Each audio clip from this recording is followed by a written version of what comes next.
One. Action. Hi, Stuart, my good pal. Hello, how you doing? I'm okay. Like I say, I travelled back in time, weirdly enough. I got the timings. For whatever reason, I thought it was 10 an hour ago, so I was here waiting for everybody. So, yeah. It was a bit odd. I time traveled. So I only gained an hour, but then, I don't know.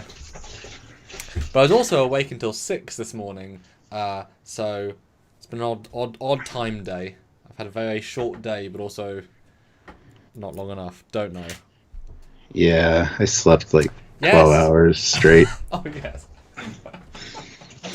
Yes, not as even more drastic than my story. Do you want to give us a brief why? Because that's quite a long time, really.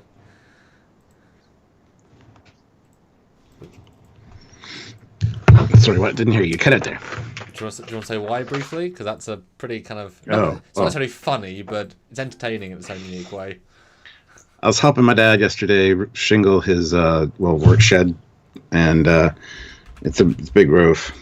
We had a few people there. Cassie and her boyfriend Hashem were helping, and my cousin Jason was there. And it was just the hottest day of the year so far, pretty much here. It was like 33 degrees Celsius.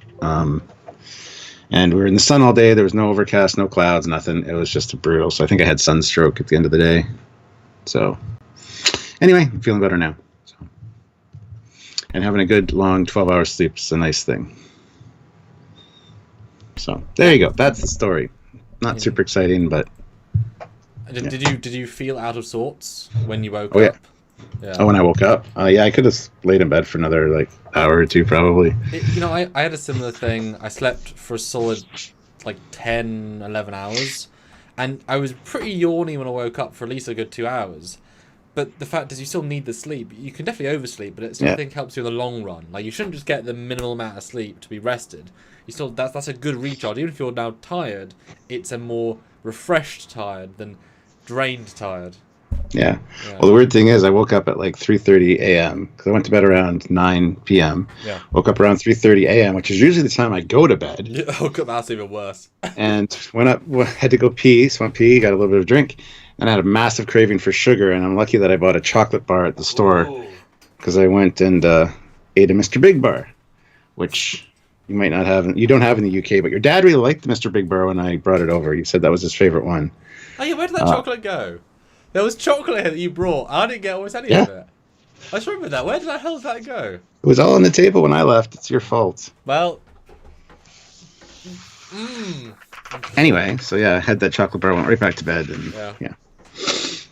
I remember one of the best sleeps I had in the last couple of years was actually, I'm about to say with you, ostensibly with you, but it was that first Mission America night whereby we got to the hotel. It was big, but not the best quality because we weren't splurging out for lots of, stars. But we both stayed up, we were both tired, but I'd been up 10 hours more than you. And then we both went to sleep about the same time, different beds obviously. And I woke up exactly at 8:52, which in my world is absurdly early for me. And I felt super rested. It was good, we were both to bed at 10, so it was a full night, full rest. And we were both up and out by 9:20, and we were both shit, cool. Mm-hmm. That's a good start. We were really raring. That was the second day I'd ever met you. So yeah, it started very well. Perfect. Yeah. Well, guys, you're not here to hear about Hi. that kind of stuff. This is the chats that we have. We should just do a live stream where we just talk about, our lives, pretend they aren't even here. Yeah. But no, we're going to be reviewing episode 20 of season 3 today, and that is Tin Man. And we got a few super chats and stuff, so I'll read those first. Okay. Working Class Zero is now a member of the channel. He's joined at the rank of Commander, so welcome, Commander. Commander! And guys, Stuart will tell you about that in a minute, but that is legitimately extremely helpful. Mm-hmm. Pretty helpful. And we also got a new commander, but I don't know who it is because message retracted doesn't have a name there, so I don't know what happened there, if they joined by mistake or whatever. But anywho. What rank, though? What do we have to do to the crew? Commander. Okay. Commander. Hey, Commander Unknown? Or Commander It's Secrets? Section 31. It's a Section 31 person that had their name removed so that we won't know who they are. Commander Redacted. That's like actually quite a good name for a commander, I'll be honest. Or retracted, because the message retracted. Yeah, So, I mean, hey, either one. you know, Either one. both work. Ozzy puts in $5. Thank you. All hail the Superior Commander. See, now he's calling you Superior. And Super Captain Foley. Hope they're having an awesome day, Skeleton Hands. Yes, thank you, Ozzy. It's been a day. It's been a day. Olivia Julia's $20. Awesome, Olivia. Thank you. If you want to see what truck travel is like in the future, join the Captain, Commander, and me tomorrow for a great episode featuring my cat, which is a Class A transport. Tomorrow at noon Eastern Standard Time. 5 Check it out. GMT, yes. And I like the fact that was such a good pitch. It's like, see us live tomorrow at 5 p.m. It's like, no, we recorded it like 4 weeks. Like, I love the concept of this being so pre-recorded. Yeah. It's like, see us tomorrow, even though for us it was weeks ago. We probably have stuff from like 2-3 years ago. It still hasn't been released. And there's a couple of like unique gems that are unique for different reasons. Like there's an Andrew Pruitt bridge thing, which is like very short and mildly informative. So it's neither a full episode length, and also we're not very like but it's like a unique piece of the history. I don't know. Yeah, well, maybe someday you'll see them. Oh yeah, I'm sure you will. Like the half episode releases, just like, yep, this is one we sort of made. Yeah. Sure. Tam talks to Tin Man, puts in $2. I hope Gum 2 makes better food than the Lex does. See, I haven't watched much Lex, but yeah, hopefully it does make good food. Yeah, I just knew him as a principal from Buffy. Whereas no, that was the other guy. It was one of the villains. I think it was. Anyway, I will start sharing, and you can give your spiel. We're 81 people, only 41 likes. What? If I don't see 51, at least by the time I come back, they'll be held to not be paid because I won't do anything. But I'll see in a minute. We'll see.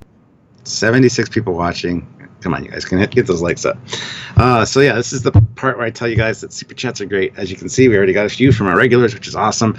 But if you have something to say about this episode, or you have a comment or a question that you want us to read on air, by all means, send us a super chat and we will take a look at that.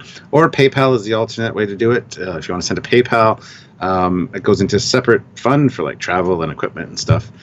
So if you want to help us out in that way, you can just let us know in the chat that you sent a PayPal so that we can read your comments via the email on the air. So, but yeah, also lots of other cool links down there. As you guys know, we work with Eagle Moss and a few other companies and have some good discounts for you guys. So if you want to get your hands on some ships and stuff, because, you know, this is Trekyards, we like the ships, you can do so by using the code down below. Also, check out our Teespring store. We've got a lot of cool Trekyards merchandise, shirts and phone cases and mugs and blankets and pillowcases and socks. We have a pair of socks. One has Commander on it, one that has me on it. So if you want Trekyard socks, and if you get Trekyard socks, I want a picture of said socks on your feet when you get them. Because, yeah, so go peruse the Teespring store. There's a lot of cool stuff down there. So you'd be surprised by what's there. Hopefully more stuff will be added at some point. And yeah, just want to say go check it out. Even if you don't buy anything, just go check it out, peruse, see what you like, maybe add it to a wish list. You know, birthday or Christmas coming up, have one of your loved ones get you something Trekyards related. A few people have done that already. They've got it bought for a friend, by a friend or whatever. So yeah, if you want, you can request the Trekyards thing. That'd be great. Just check out all of the links for all the cool stuff down in each description of every video. So Jeff Jacobs puts in $2. Boom, 50, just like that. Hashtag if I only had a heart. Yep.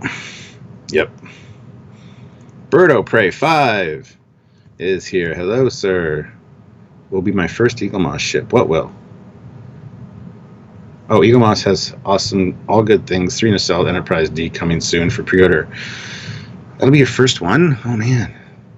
There's lots of other great ones, especially for Birdo Prey 5. Lots of Klingon ones and stuff that you might like, so check them out. Becky Schultz says, when will those glasses be available? Oh, the ones that I got that were on the live stream. Anytime. I mean, I can take orders. If you want to message me, shoot me a private message. I'll see about getting some made up for you if you're interested. Yeah, so. And Trekyards Originals, if you've got a ship you want to help us with, then email trekyards@hotmail.com. Yes. We've got some good ones coming up. Yes. But not tomorrow's. Tomorrow's is kind of crap. Ozzy Maderos puts in $5.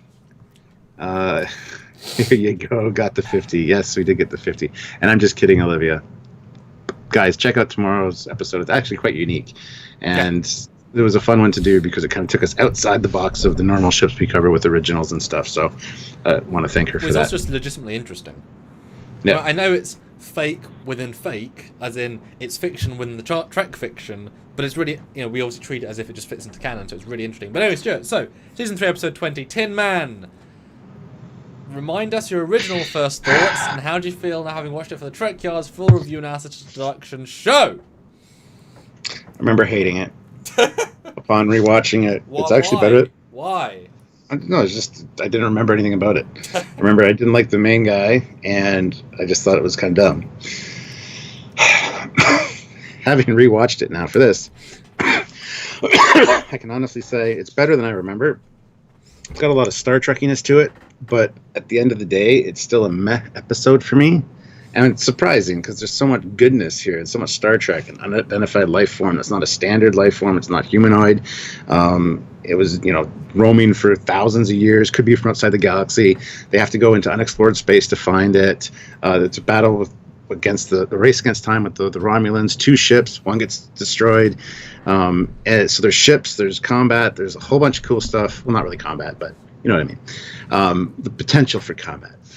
And yes, a lot of great Star Trek elements. That all being said, though, the complete package bores me. There's too much boringness going on, and I don't like Tam. I don't like the actor. I don't like the character. I mean, I know you're supposed to kind of not like him at first. Well, this is a problem that we have with Kira Nerys. Yeah. If you just innately don't like a character, you're instantly going to dislike their arc somewhat. So a lot of people love Kira. And I can appreciate why. Doesn't as an early Kira, later Kira she gets a ton better, but early Kira. Yeah, I like her more near the end for sure. But yeah, so therefore, I often skip episodes with her just because I'm not going to enjoy watching them. So why watch them? So obviously, if you don't like this guest actor, then that's gonna, he is very much front and center. I mean, to a degree we don't normally see with guest stars. Like even Kern, who comes in, he's been half in it. Kayla, yes, but I still felt this guy. Not they left more of an impression, but he felt like he was more on screen than Kayla. Does that make sense? Mm-hmm. Mm-hmm. Yeah, so if you don't like him, then obviously that's going to be a lot of screen time just potentially cut out. Yeah. So I tried to put away all my biases and stuff when I watched it. And yeah, I really did enjoy a lot of the aspects of it. And while it was going on, it's like, yeah, this is pretty good. It's pretty good. This is interesting. This is all right. And then at the end, it's just like, oh, well, that was okay. I think what you're referring to is what we said about Discovery Season 1, Discovery Season 2, Mercy Season 2, and Picard Season 1. If the payoff isn't great, the setup means less. The setup, like first half, is enticing. Mm-hmm. And it's like, oh, okay. Then it kind of stalls a bit, the four-fifths of the way through. And at the end, it's kind of like, yeah. But it isn't quite happy, you know what I mean? So I think the build-up's actually really rather good. And so, like I say, then you lose it at a certain point. I think it loses itself at a certain point. Mm-hmm. Yeah. Yeah. Olivia Julia's $5, and coming to, I guess, when they want to record it, the Picard fertilizers. Soon. At some point, perhaps, yes. Zorax is $5. Hey. I agree with Kat. This episode had an interesting premise, but the execution was very forgettable. I usually skip this one when I go through TNG. 6 out of 10. There you go. And Zoraxis will be talking to you on Monday. Shoot me a reminder on Sunday so I don't forget. Yeah. Good stuff. Now, do you like this one more than last week's? And let me preface that by saying last week had a also interesting premise but didn't quite come together. This had in a similar way, but this has definitely more Star Trekkiness. Which one do you like better? Captain's Holiday. Okay. I was just trying to remember what we did last. So yeah. See, I'd probably rather watch Captain's Holiday for some reason. Again, I don't know why. Because you said that was also like a bit of a meh. So this is under that meh.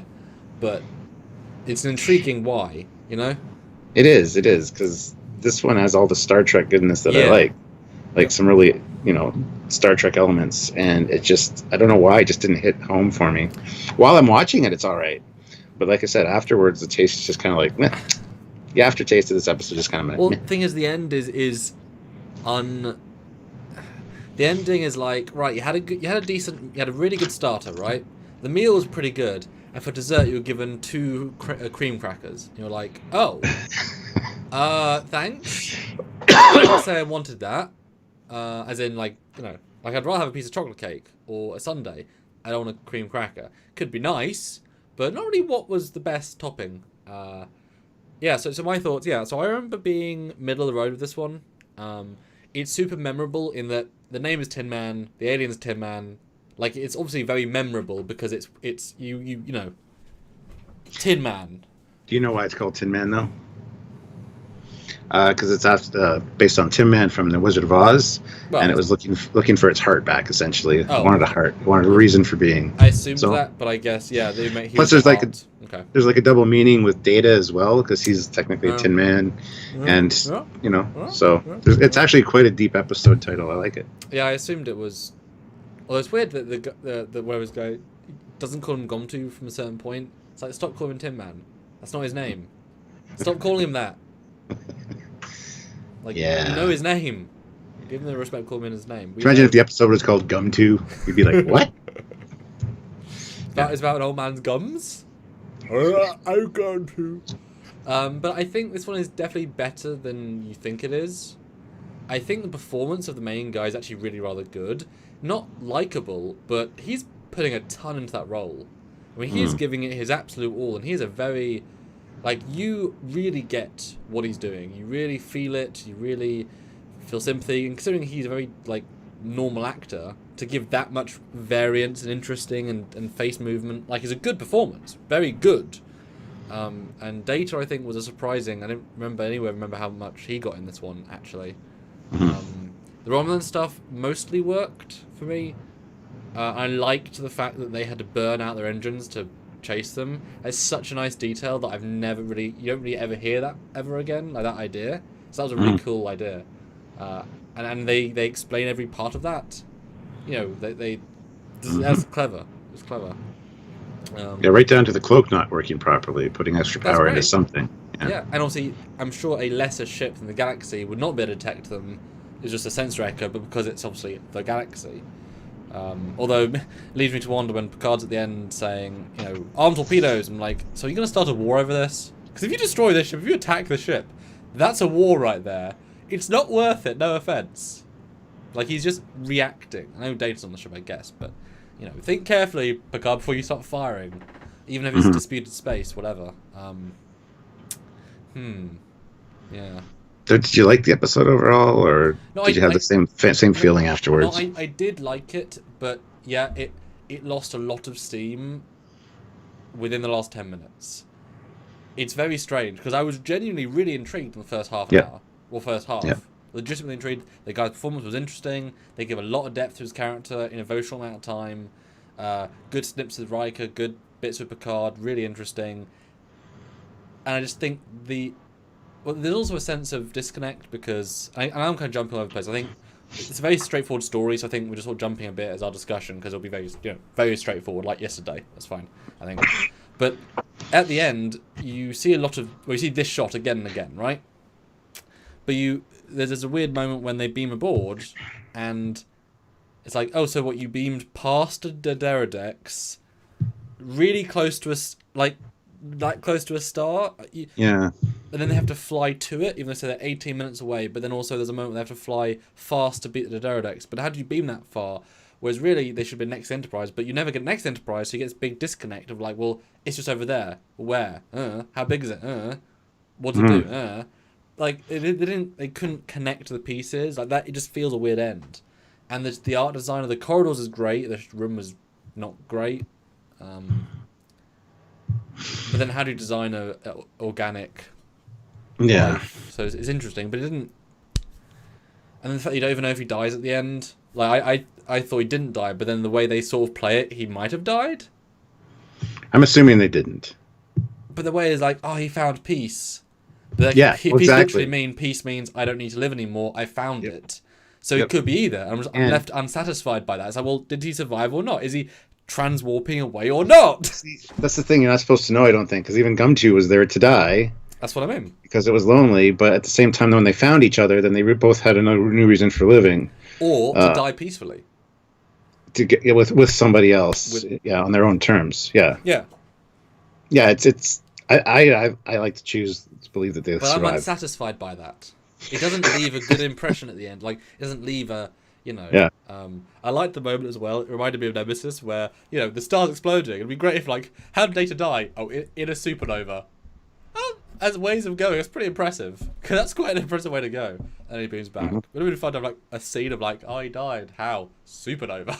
And then Gomtu just transwarps in next to the conference room going, hello! 'Cause he's got arms. Yeah, I would have liked to see the Enterprise squared off against Yeah. it and just be huge, Yeah. Because you think it's tiny, but just saying 30 meters away, he's actually already quite a long, like, you think it's like a fighter-ish, not a fighter, but like a tiny 3-room, 4-room craft. But the more you watch, it's like, no, it could be... Yeah, I think it's huge. I think it's gigantic, actually. So it would be my... But it probably wouldn't have held up as a prop looking next to the Enterprise, but it would have been cool to see it be like maybe a third of the size and just fly over the Enterprise at one point and like all its great lights react. Because I think the prop, for its one shot it's repeatedly seen, looks great. Like, it's a beautiful texture, the lighting is excellent. As a creative prop, I know it's a cone, fine, sure, but it's a creative looking prop that in remaster looks great. Like, really clean and alien. Yeah. And you don't and different, Yeah. Lookout Tower Radio throws in £2. Thanks. Thank you. No Kalis in this episode, and Captain's Holiday was great. Okay.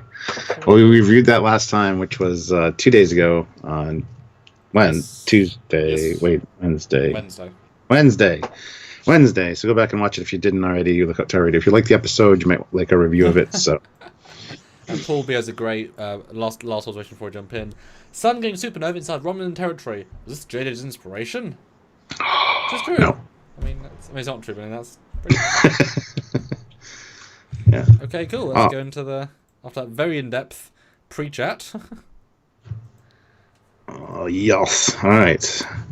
So they start out, they are doing a thing, and all of a sudden the USS Hood is on an intercept course at high warp. And everybody's like, huh? We didn't know about this? I like the fact that they then say they drop into impulse, which means they were like less than 5 minutes away, which means you should have been detecting them for several days, if not several, days and days.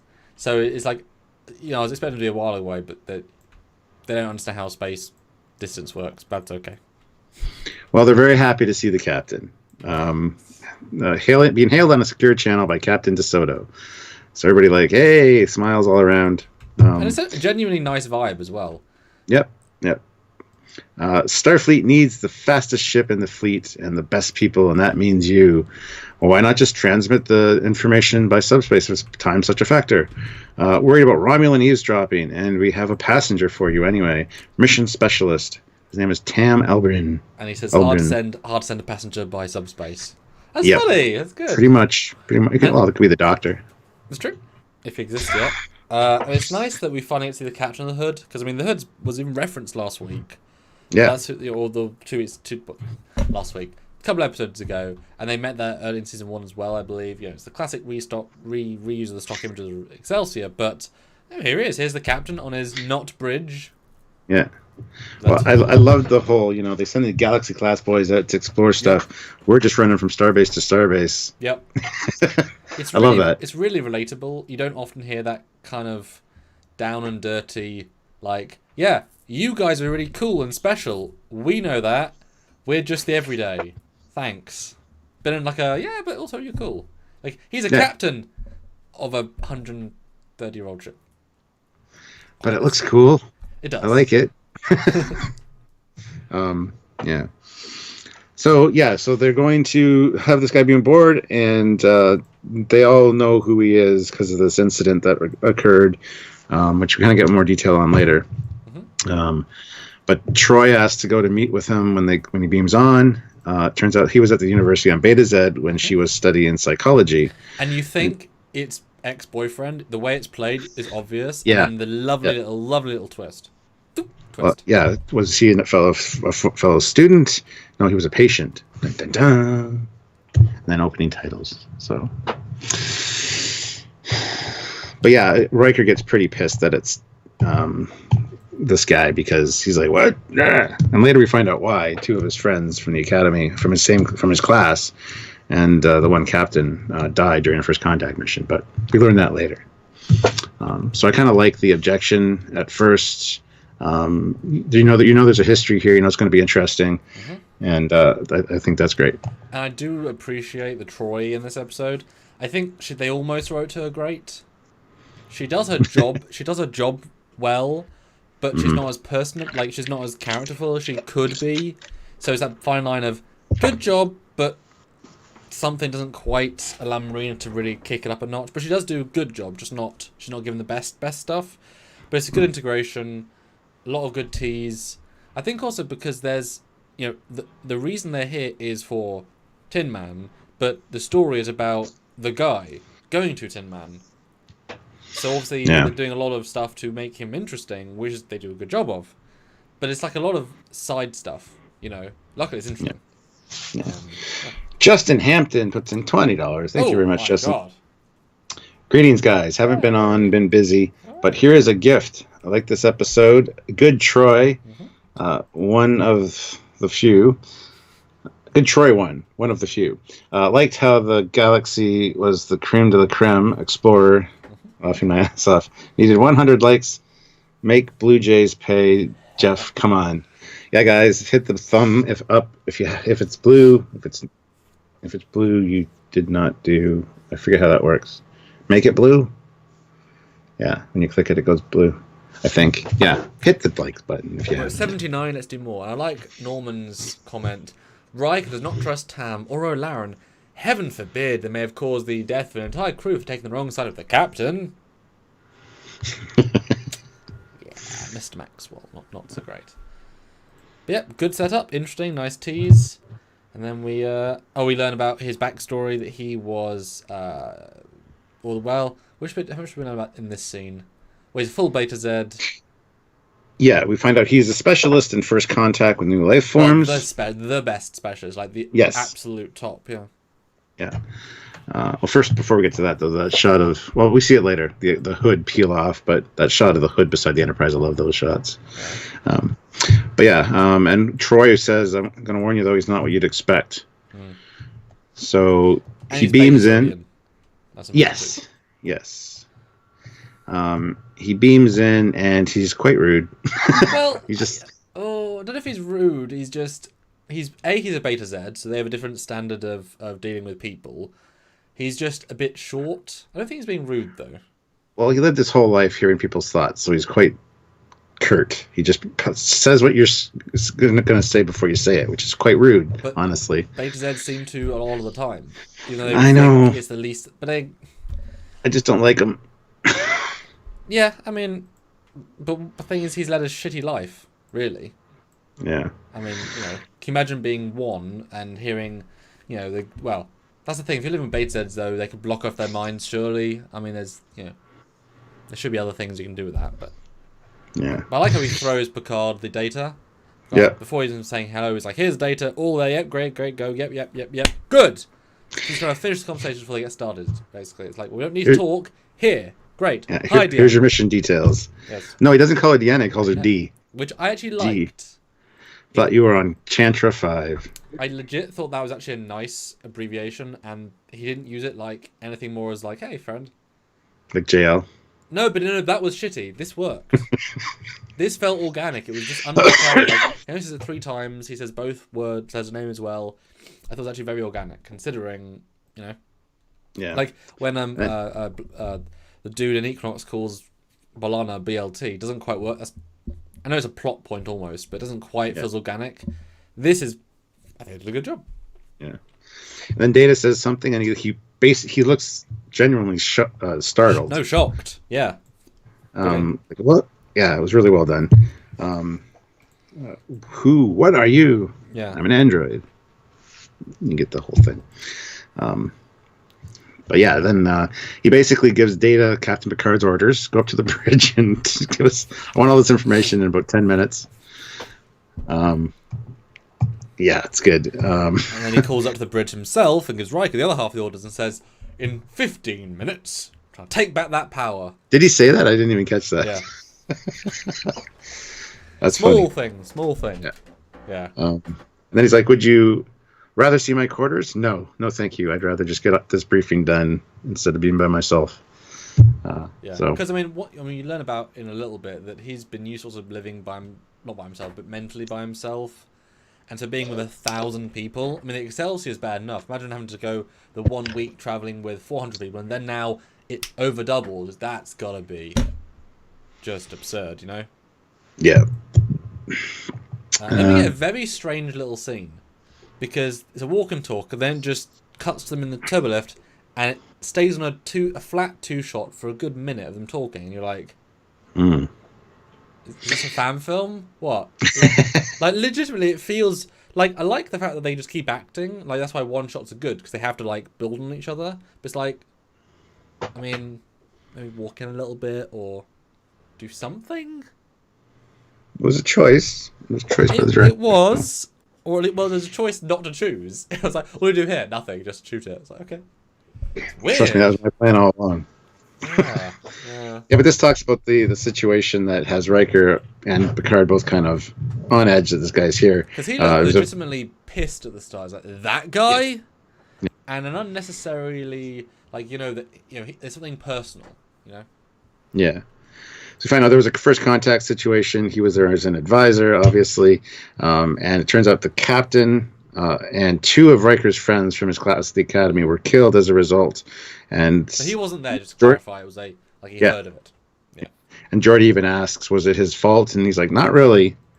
He just didn't give as much information as he could have, because the Huristan culture is so complex and difficult that the Federation sent him as a specialist to prevent any misunderstandings.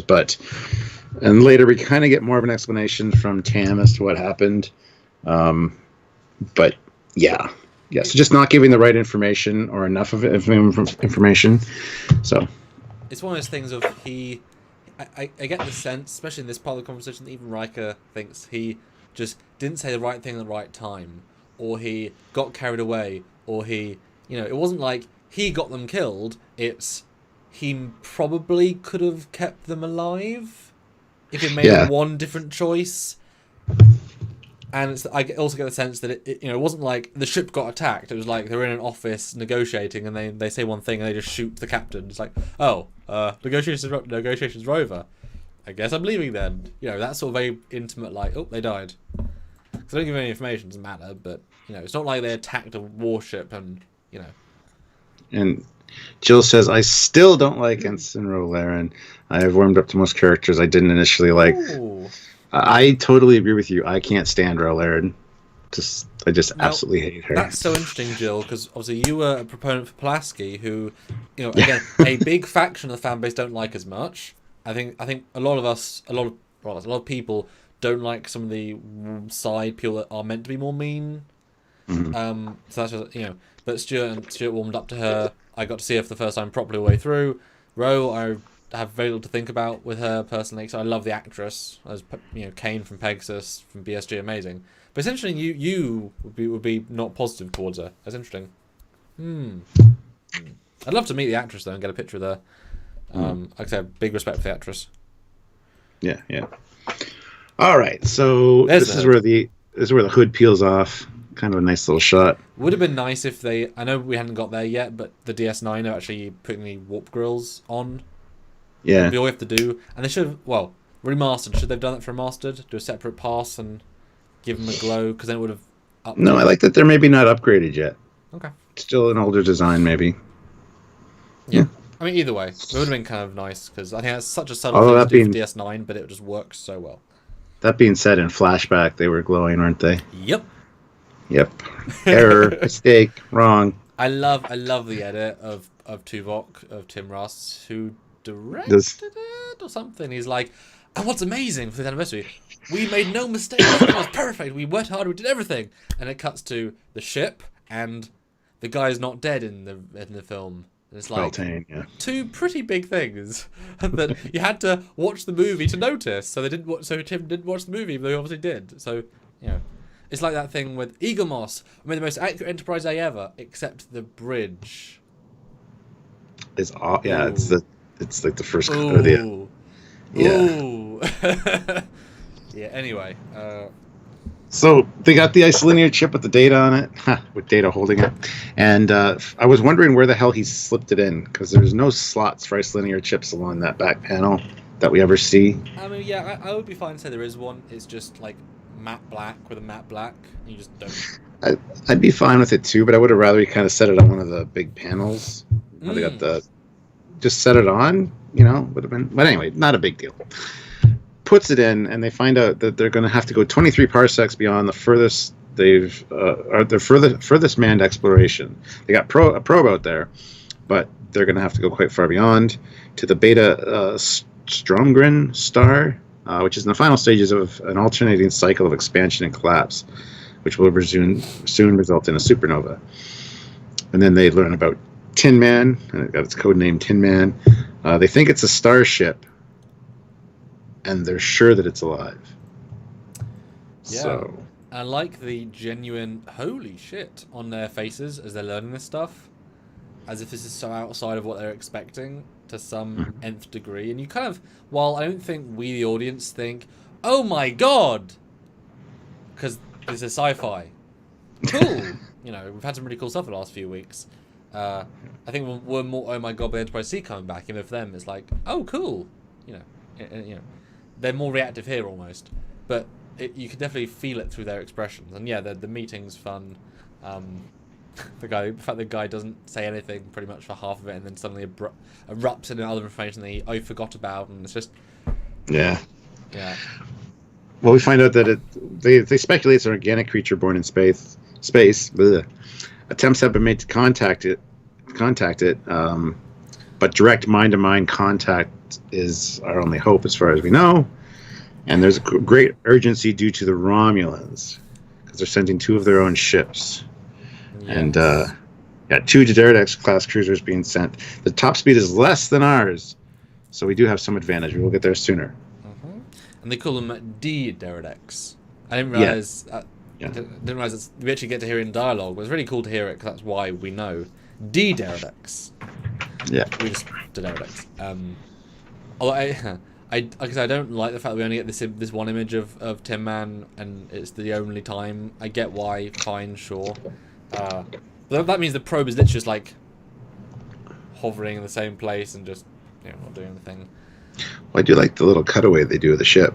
Yes, that I was no memory of happening, and they go through it so quick as well.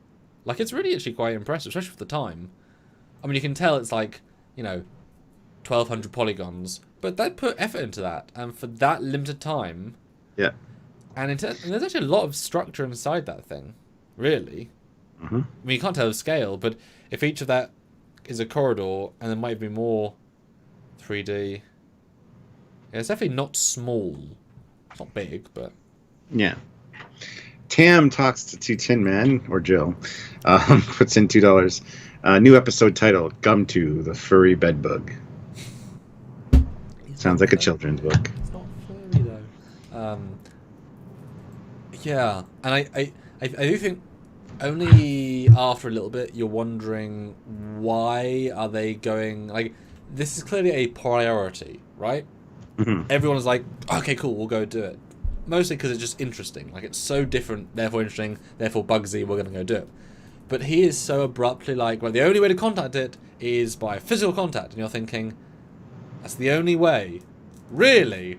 Bit extreme, but obviously he's communicating with it. So there's that slight bit of cheating to that, is that we know actually he's, So, well, more correctly, it's communicating with him. Yes, absolutely. And drawing him in. And I think as we go, that's why he's so distant in this episode. He's now much closer than he was when he arrived. Mm-hmm. He's getting more and more in his head, and it's more and more taking up part of his thoughts. That's why he's getting more sporadic and more abstract. Because, he's being just pulled, drained, something. I love the end of this scene, too, because everybody leaves except for Riker and Picard, Or it's not this. Is it this scene? Yep. Nope. It is. Yep. Yeah, it is. Oh, and Data's there, and he's like, "It wasn't my fault," and he's basically reading Riker and Picard's minds, and it's funny because he's answering what they're thinking at the same time, and it's like, oof, that's harsh. Because you wouldn't think that Riker would necessarily be thinking that. But that's the thing. There's inner monologue versus what he chooses to say. Yeah.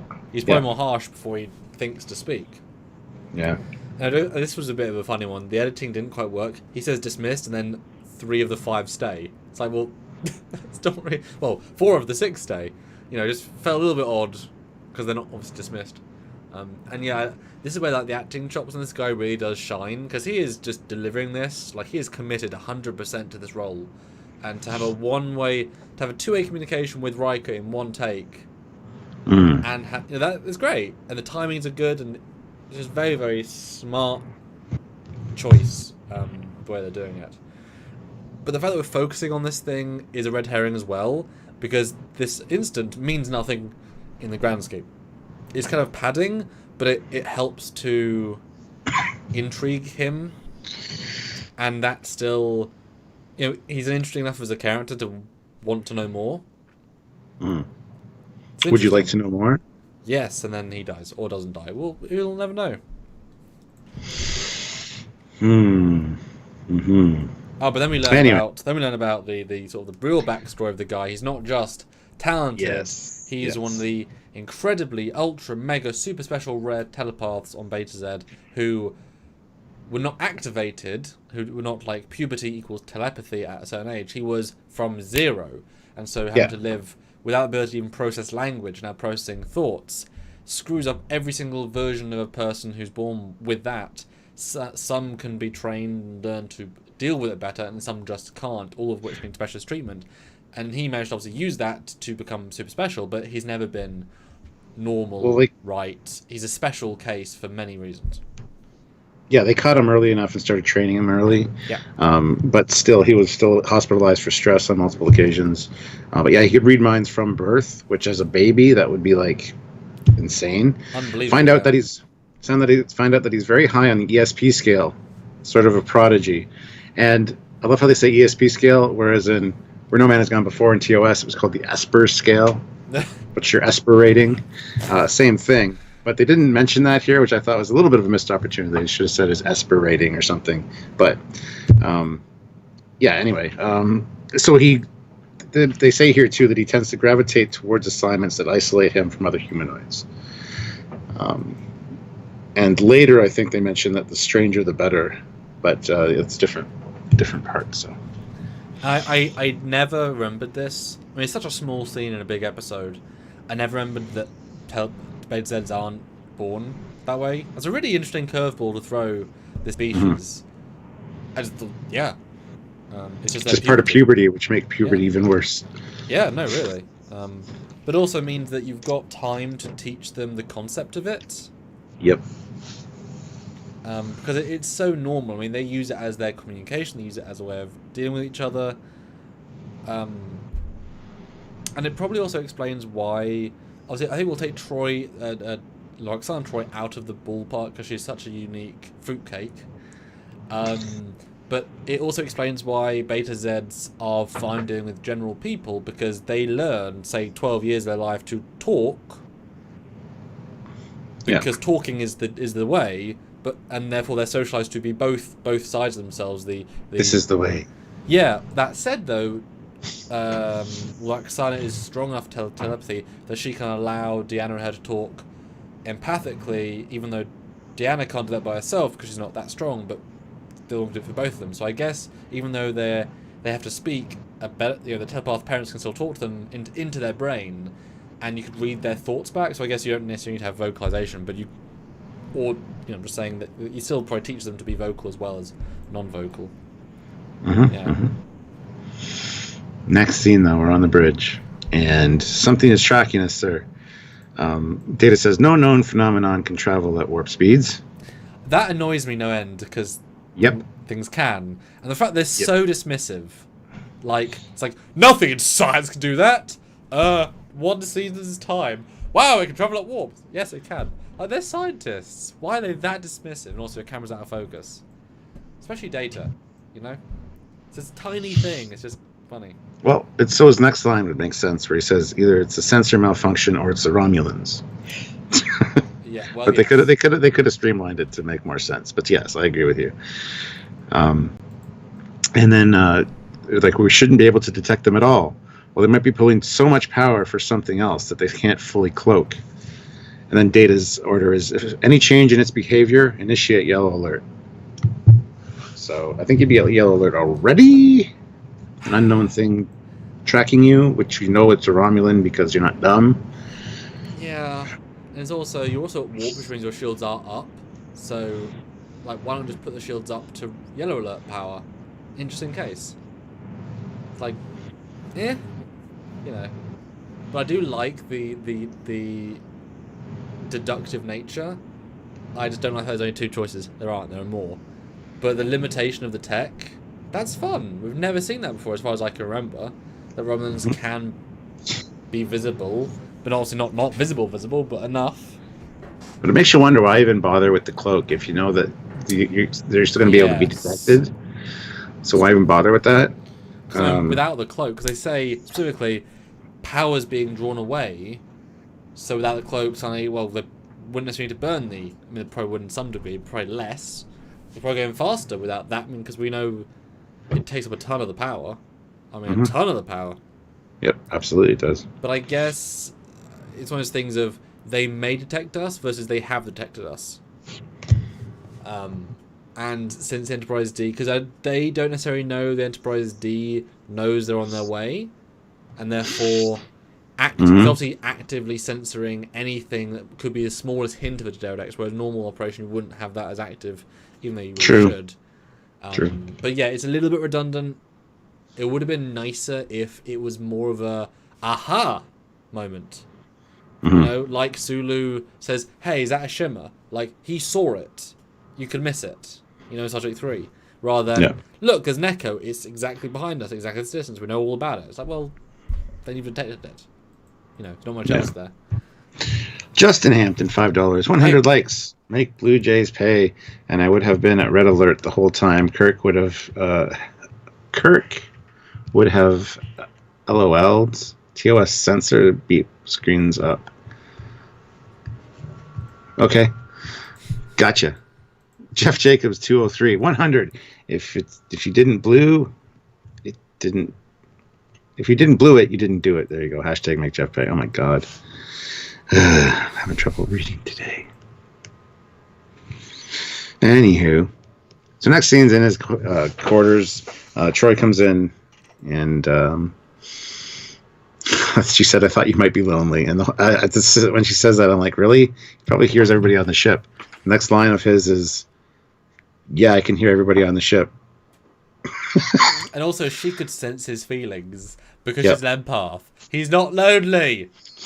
Yeah. She should have said, "Hey, I thought you'd want some chocolate. I know that helps me." Oh, okay. You know, or some conversation. Take your mind off of things. Try to focus on me. You know. I get the sense he just can't. Yeah. Like, it's too much anyway. Like, he was never able to create the barriers enough. But still. Like, he's running like the Derek's at 130% power, so he just can't put his power towards the shields. Yeah. But I do like the fact that Deanna's in so many scenes. It feels good to have her be this present. Because so many times she should be counselling people. She should be there. She should be having a voice. So it was really good. Like I said, I don't think she really does the best job, but that is the script, not her. Like, we saw her in Picard, and I think everyone says she did absolutely incredible. It's the script not really getting her right, but that's okay. Well, I love how she says, you know, you're kind of an asshole, but it's because you want everybody to dislike you anyway. Yeah. Why? Yeah. And he's like, well, they scare me. Yes. Find out back on Betazoid, you understood a little bit of what I was going through. Yeah. And I see you found a place to fit in, he says. And then we find out about the incident. She's like, what happened to you there? And he's like, you don't know? She's like, I never had to know. I know, but I want to know what happened to you, specifically there. And He said he was too involved. He gets too involved sometimes. I could have warned them more forcibly, but I kind of agreed with the Chandra, with the one species. Lately, he's been on Chandra with the Chandrans, which they have a glacial way of thinking. A 3-day ritual just to say hello. He says it's quite restful. So if there's slow thinkers, then it's better for him. So yeah, I don't know why my note does that. Oh, talking about data, he's like, it's actually quite interesting getting to know someone by talking to them. It's very appealing, instead of getting it all at once, whether you want it or not. I don't know if that's the next scene. I don't think it is. No, I think this is actually a really rather good scene. His acting here is so believable and yet relatable. It's a very layered performance, and his why, his how, his who. You definitely feel it when he says, if I'm on a planet where everyone thinks so ineptly and slowly and peacefully that I can just chill. I'm not forced to be a maniac. And here I am. I was there for a year. Here I am. This really sucks, but I'm doing it. Well, and she asked, "Why'd you leave there if you were happy?" He says, "I couldn't turn this down. Yes. This thing is so alien and been so lonely for so long." She's like, "How do you know that? Yeah, you're in contact with it." No, I says, wasn't. A little, no, but no, not on wasn't. a conscious level. And then she looks at me like, okay, I was. Yeah, a little, but not on the conscious level. Yeah. And she says that it's possible for any Betazoid. He's like, yeah, it's impossible for me, but maybe not for Tin Man. It's a really good scene, actually. Just the depth this one thing brings. Mm-hmm. We got some super chats here. Demas Alves, $5. Thanks. I was your 100th like.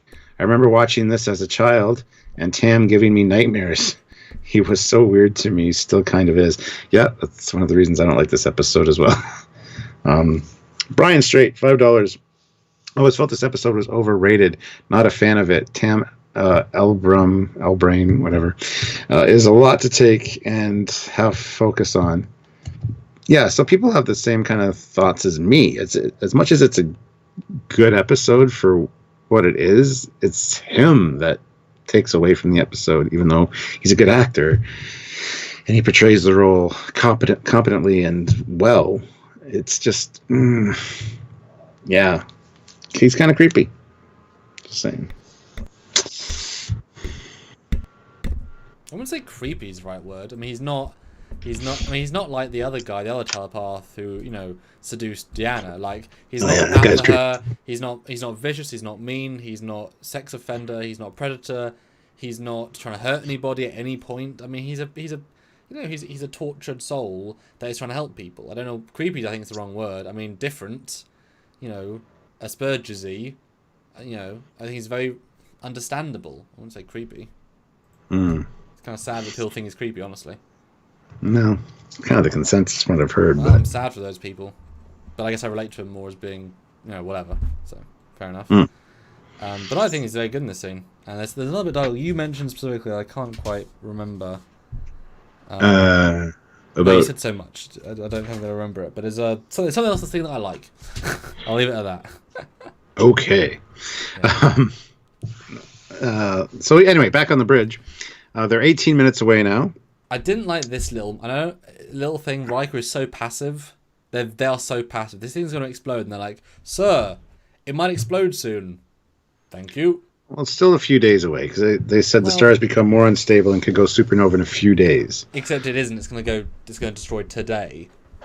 But it's just the way Riker says it is like, I mean, you can be a bit more concerned. Like, even try. I bet that was like one of the last things they shot, and there's like, go, just film this in. Okay, great, cool, move on. Like, just a weird, just like little vibe. I love how they're like, contact Tam, get him up here. Oh, he's already in the turbo lift? All right, cool. Yeah, because he already knew. But that was also weird. I like the moment, but also Riker's like, someone like, hey, he knew. It's like, you hate this guy. Why are you smiling at this? Like, it would be great if he was someone like, if he was Loxana, made a bit more sense. I think they're starting to like him, though. I don't know. I can't see why Riker would because of the last scene in the briefing room. But no, I can't see But then you get to see Tin Man, and there is a second shot. I forgive me, I was two. I love the light. I love the way they did the lighting effect. It's so interesting in a subtle way. Like, it's a good design. I wish there was more to it, obviously, but I like the idea of it. Yeah, it's still very cool. It's always intrigued me, the design. Yeah. Yeah. But I hate that it's in the Eagle Moss Starship collection.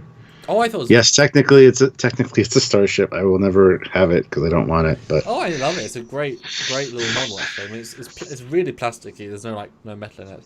But I've got a pine tree in my backyard. I can go grab one. You can paint it up. But the Eagle Moss has been great because it's stuff that we never had miniatures before. They got to make. That's why it's genius. Yeah. But anyway, the Romulans show up. And not just that, there's a very weird... The way they enter is odd. They say, "Sir, there's a subspace wave emanating." And then it kind of comes in, like, not from warp, but from, like, a decloak. Like, the way they explain it, like, it's a little bit... It didn't go... Like, it was just... So, I know we're not there yet, but the scimitar has to... Whatever and whatever. Like, I don't know. But yeah, and they just say subspace thing, and it zooms in and does things. And it hits them... Like with something, and 70% lost to shields. Now was it down? So does that mean they're down to 30%, or does that mean that they're at 70%? Because the way it's worded, 70% lost to shields, I would assume 30%. Yes, but it's never really clarified. It was just really whoever wrote that. As a captain, I'd be like, please clarify what you just said. Do we have 30% shields, or are we down to 70? Yes, my assumption. Because it would be absolutely absurd to think they lost 70% of their shields from one attack with Prime Disruptors. That's absurd. So I assumed down to 70, which is also absurd. Sorry, they're not that powerful. That said, in this Enterprise, one phaser beam could go through a shield and blow it up. But they might have more power directed towards their weapons at this point too, because they're just overpowering everything to get the Enterprise get there, and to get the Enterprise out of the picture. So, but even like the Borg cube wasn't doing 30% shields per de-shield pew pew. Yeah, it's a bit daft, and the way they treat this, I don't like, because we have to stall the story. I think this is where it starts to get a little bit. I think this is start the downhill, because they get hit fine. But it's like, if they fire all their weapons, they could probably disable the Deredex as well. It's not as if the 30% isn't going to make... I mean, it'll make some difference, but they can also hit right back, especially if they target just the weapons grid, just the shield grid, whatever. But the fact they say, right, we'll stop and repair, and this whole rigmarole will take, like... this was dumb. Like, that long to fix that much. Considering we just had a debate a few episodes ago, at some point they get their shields back in like 10 minutes, and I was like, that's really silly, it's too quick. And here they are saying, 30%... That'll take us an hour and a half to get 30%. And he has to do all these... I was like, what? Yeah, this is the part that was confusing. The damage and being this far away from the sun, not moving it. Yeah, it was stupid. They treat 30% shield as if we are disabled now. And it's like... Yep. Everything is still working. Yeah. You just got less power to... Just either reroute more power to shields, because that would work as well, or divert power to forward shields to make it 100% and go after them, disable them. Like, well, there's only one ship. You can keep shields pointed at the ship at the whole time. Like, Well, it's like Starfleet battles. You can reinforce your forward shields instead of reinforcing all. Yes. Put more power into the forward shield. Exactly. It was just they had to stall the episode. This is when it goes downhill. Because it was a really intriguing story up until this point. And I'm glad I've now worked out how. Where, I mean. So he determined that they're trying to contact Tin Man first at any cost, because he read it in the captain's mind as the ship flew by. Which is great. The way he acts, that is great, and it's very like abrupt and like, they're doing this. And then we learned that they kept up with us at the cost of damaging their own shields, or damaging their own ship. So this ship will take forever to get back to Romulan space. Is what they're saying. But their cool strategy, they have one more ship coming that's a day or two behind, because it's traveling without damaging its engines, so they can rescue this crew if they need to, which I like. Although it clearly wasn't a couple of days away, because it arrived the same day, and they also say we can detect it as an echo, so it was also damaging its engines. I don't think it's the same day. I think more time goes by here than you think at the end. It's very, if you watch it again, it's very muddied how much time goes by. Now, which bit to which bit then you think is more time? I don't know. But from here on, just the whole damage repair and everything, and then the Romulans showing up, which would be a day or two, depending on how fast they were going. At least a day. I can't buy that it would take 2 days to repair 30% of shields. All the Romulans would spend 2 days trying to communicate, and then what? I mean, this guy wouldn't stand for it. I mean, I would contest it's like 5 hours, and the ship happened to be a little bit further away. Well, there's weird dialogue here too, because how long until full shield power? Diverting power from the structural integrity field. You should have partial shielding in 30 minutes. What does that mean? You have 10. No, none of this makes any sense. That's what I'm saying. It's all stupid. Because if you have partial if you're down to 30% or down to 70%, you still have partial shields, but they're acting like they have no shields all of a sudden. And it's not explained why. And if there's a partial increase in shields, then 70 would be like 83. Great, thanks. Well, if we're not going to attack him for 70, we're not going to attack him for 83, are we? Yeah, it's a lot of non-words. Even though I like the shot where Joy is trying to fix things and it's a one big take and he's doing things and he sounds official. But it's like, just go do something. I can't see it being more than 5, 10 hours max. It is longer, though, I think. I think it's... Watch the ending again. I was so confused with the ending because I'm wondering how much time is passing. And it's not clear. I can very much see that. I know why you're saying that the other Romulan ship is days away, but as soon as they realised that... Because this guy read the guy's mind and his mission, not necessarily his current status. So the fact that they learned at a certain point the Enterprise was on its way too... The other ship sped up and then told the other ship to speed up too, because otherwise what's the point? They have to get there and find it. And then when they arrive, they probably send a message back saying, hey, dude, literally slam on the speed because they're already here. We need your backup. Burn your engine as well. It's fine. We need you to help back it up. That's a possibility, yeah. Yeah, I would like that explained, though. I mean, it's annoying because they explain so much about this dude's accidental killing of a captain, but not about the important situation they're in later. But they need to be able to get back to Romulan space, and this ship can't. The one that got here, it's burned out. They said it would take forever for them to get back to Romulan space at this point, even though this is Romulan space. But it's not an issue, really, because if it's 3 days from exploding, you can impulse 3 days away, and you won't be hearing the explosion enough. I'm not worried about that. And all you need is one ship to warp in, bring them some fresh coils, swap out some basic coils, get your warp exactly. You get home. That's what the other ship's for, though. Well, but that's what I'm saying, is that it probably had to rush to them because they didn't realize Enterprise was there, and then a third ship will come along, give them the fresh coils. No, or the second ship brought coils. I mean, you can still bring spare coils and ruin your own coils, Yeah. Anyway, then Picard says if happens, Stuart? We put more thought in than they did in this bit. What a shock. So Picard says if they want first contact, let them have it. And Tam is like, you can't. Picard, being first at any cost may not always be the point. Good Picard line. I mean, it's true. It's true. But obviously, he's got Tin Man in his pocket, in a sense, his mental pocket. So he's going to, But I can imagine the Romulans, there isn't much they're going to do, especially since we know they can try and communicate from a distance. So they get into that later, what they actually do. So well, yes, but it's basically in the scene, like a few minutes from now. It's not as if, That's what we have a whole Data and Tam scene first, unfortunately, which kills the whole vibe. Well, we have a fixing scene, which is cool, but doesn't say anything. That's why I think there's more times passed here, because now all of a sudden he's down in Data's quarters. Anyway, he asked Data, "Do you do a lot of work down here?" He's like, yes, do the majority of my work here. These stations have been configured to display information with greater speed and efficiency than others. And Tam looks around and goes, your quarters are rather Spartan, and you paint.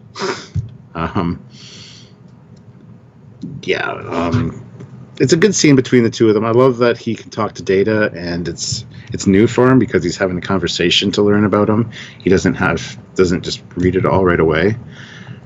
So I do like the interaction between these two, and it gives that double meaning to the title of Tin Man as well, because Data played more of a part in this episode than I remember him playing, and it's very well done. The scene's actually really good. Yeah, this scene should have been 4 scenes ago. This should have been right before they whipped in. Yeah, you're right. It absolutely breaks the vibe. And considering I mean, I think it probably was earlier, because considering that he doesn't seem at all concerned about the Romulans probing his new best friend. He's the calmest he's been all episode, Yeah. and yet this is the worst time for him. Yeah. And I think this was meant to be earlier, like you said, but to extend the length of the end to make it longer than 5-6 hours, I think they put this in here as an editing choice to show that more time is passing. That's the vibe that I get when I watch it. Well, also, I bet you they probably said we need a bit more action. Let's have a first Romulan ship or something. Because it always is a full talkie. Because this feels like it should be in the first half. Yeah. But it's a really smart scene, though. Like, the way it is... Yeah. It's weirdly two equals. Both ultra good at what they do. And I love Data's little tiny notice of oh yes, I've modified these stations to work faster because I work faster. I love that little detail. Mm-hmm. Although we never see this desk again. Because that's not his normal desk. Or at least he's at an angle we never see him at again. Because he's always the other. Like, this is a different vibe to his normal. Although I quite like it, the way it's laid out. I think actually it's quite nice. It's a really good scene. It's very smartly written. With two very unique characters that are, you know... And I like you said, I love the fact that he's having to get to know Data from asking questions. He hasn't had this maybe once or twice in his life with life forms that he can't read. Which does happen. We know does happen. But it's really nice. It's weird how calm he is and how, you know... Strange. But we learn here that the anatomy is laid out like a vessel with chambers and corridors, and there's an atmosphere being maintained. And then whether this thing was bred or adapted itself to serve a purpose is the question. And then then Data kind of comes to realization, must living beings exist to have a purpose? Or do we simply exist to exist? Like, I love their kind of conversation here because what is being... You know, what does existence mean? Well, he's also doubly annoying as well, the conversation, because Data was created for a purpose. That's why he's like, I'm the wrong person to ask, because I was not born randomly because genes came together. I was created, my brain was built, I was carefully designed, I was a second, third generation android with enhancements. I mean, I was created to be here and do things and do, you know... And yet he made a life out of a choice because he was never, you know, he chose to be in the Starfleet thing because they saved him. Okay, if the Klingon group had found him, maybe it would have been in the KDF. But yeah, it's a good idea. Although I think life itself is enough purpose, you know, to live and to do good things is enough of a purpose. But that's just. So back on the bridge now, and it's exactly like this. This scene belongs right after the other scene on the bridge because it just doesn't make sense to fit that scene that we just watched where it is. I mean, he's back to being frenetic again. And he throws out Picard and. But see, if Data was down in his quarters, I mean, that shows more time has passed between that scene and this scene. So I think that's what they were doing, was trying to extend. But the problem it didn't make sense. It still does. I mean, the doubly thing is that they were 18 minutes away from Gomtu. So therefore, the Romulan ship took 18 minutes to get there. Then scanned it, then tried to communicate with them. That's it. And the conversation happened. Yeah, exactly. It doesn't make any sense. Half an hour has passed. Because... now we're given in between, which could easily be half an hour of them hanging out for some reason. It's weird. But it's not just that, like, they're so far away, Stuart. I understand they're the not sun's moving. bad. I'm moving towards it. They're still way back far. I know the sun is blowy uppy bad. At least get closer. You know, have a show of force with the Romulans. There's disputed space. They don't have a right here. And it would have been great to see wouldn't it have been great shot, Stuart, if we'd had a shot where the Romulans were coming in and the Gomtu actually goes inside of the middle. That's their way of like doing a full scan. Like a, you know, that's how they do the fullest of their scans. They actually get inside the structure because then all the things have sensors and, you know, would have been cool. Guess not. So yeah, you don't think so? That's okay. I just don't understand what you're saying. So no. Oh, just inside the Deradex's internal frame, the big hole. What would be in there? Gomtu, Tin Man. Oh, it's way too big for that. Well, I would have been. Well, no, I doubt it's that big. Otherwise, that's big in the galaxy. I I mean, I don't think. I think it's way bigger than the Galaxy. It's way bigger than the Galaxy. With that control center, which can fit 1 chair and 3 view screens. What, you think it's bigger than the Galaxy? Yes. I still think it's a big ship. Okay. Anyway, the Romulans are hailing it using their lingo code, and there's no answer. Now they're charging all the disruptors, and Tam freaks out, and he's like, kill order. "Danger, Gumtooth!" Fucking stupid name, Gumtooth. Anyway, and then Gumtooth does its thing and destroys the Pterodactyls. Well, it Vijas, because absolutely the same shockwave as Vija. Like, that bottom light effect is like absolutely the same element as Vija. Mm.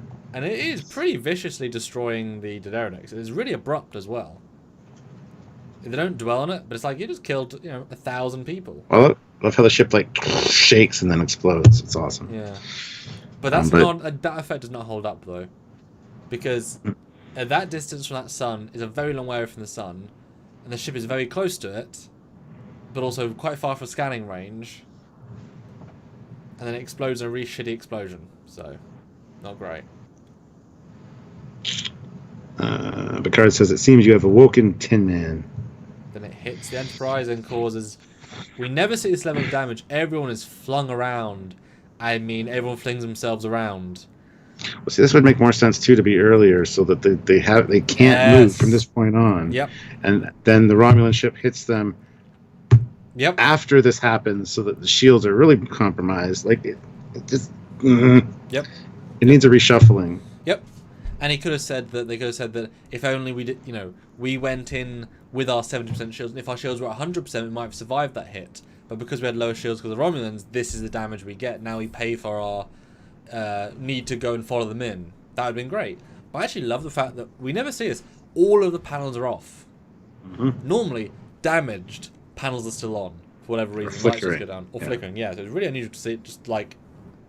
This is the set when they turn everything off, pretty much. I kind of like it. SWTX Chaser puts in $2. Is that a Romulan hello? No, you don't see the Romulan hello because they're cloaked. So now we're down in engineering, and Commander Riker's asking Geordi how long it's going to take. 20 hours work here, working double shift. We still don't have warp. The star could explode at any moment. But the priority is to get the shields up in case the Romulans show up. I'm like, seriously? Seriously, you're this close to a star, and your main focus is getting the shields up. My main focus would be getting warp drive working. But Stuart, just a thought. But Stuart, the Romulans might come in and destroy you first, before the star explodes and kills you. Which does imply that the Romulans are definitely less than 3 days. Which we know they are obviously less than 3 days away. Because they'd have to be extremely close. Because, what's the bigger risk? Obviously the Romulans. They said a day or 2. They never said 3 days. Well, yeah. You know what I mean. They must be closer than we think. Okay. Yeah, this scene, I like how damaged they are, but why is engineering so okay? Like, there's a bit of a disconnect between what they're saying, and again, cut to engineering, cut to sickbay, oh, it's fine. They are really damaged. I love the line out of that scene. I love where he says, they have fried systems I thought were unfriable. Yeah. That's an amazing line. Well, why don't you show us the ship being a bit more damaged then? Because that implies this is one of the most damaged we've ever seen this ship. No warp, no shields, no sensors, no communication. It's disabled, right? Yeah. Basically. But sickbay is fine, like you said, and Tam's also fine. But he's coming out of what was similar to a seizure. Then we get the whole explanation how he senses impressions from it. It's old. It's roamed around the universe for many thousands of years. It's from very far away, perhaps beyond our galaxy. There were once millions of them, but it hasn't seen another of its own kind for millennia, so it's alone. And Picard's like, well, could you do me a favor and ask it to come to Federation space for us? Or at the very least, leave this area because of the supernova. And he's like, yeah, well, it doesn't want to leave. It wants to die. And then we learned that there was an explosion in space at some point, and radiation penetrated the outer layers and killed the crew. Tin Man hurts and wants to die. I have to be in physical contact. I have to go aboard. So this thing had a crew, and I hate how that's kind of just glossed over here. Like, there's not even dead bodies when you go over there. Maybe it spit them all out, but who knows? Oh, it could be 1,000 years ago. True, but still, there'd be like uniforms or tattered rags on the. They could have been naked. Naked. I mean, if they're, simulators. They could have been. Sure. Look, basically, it's an extremely high info dump. Yep. Where like 75% of it isn't relevant to the actual story. It's really interesting, but we should have had this right at the start and been like, oh, okay. Because, yeah, a crew, they say that there was thousands originally. So what? It warped somewhere with a crew. How long does the crew last? Is it a generational ship? Do they die within 5 years? Do they live 1,000 years? Are they carbon-based? Are they Promethean, 9 foot? Such a lot of interesting information, and it doesn't mean anything, unfortunately. It's very odd. And then you look at the ship later on, and you think, well, they obviously didn't have, furnishings. It's not as if they were living, you know what I mean? I know we saw a corridor, but they didn't look comfortable. It was a very, living ship, but it wasn't it wasn't built to be comfortable or efficient looking. It was just like, this is a creature, we can live in the creature, cool.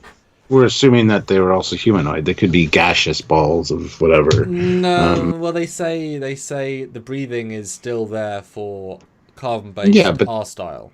Yeah, but that doesn't necessarily mean that they were like us. And besides, the ship can make anything. It can make a chair, it can make a table, it can make a bed, it can make a flat-inch plasma display.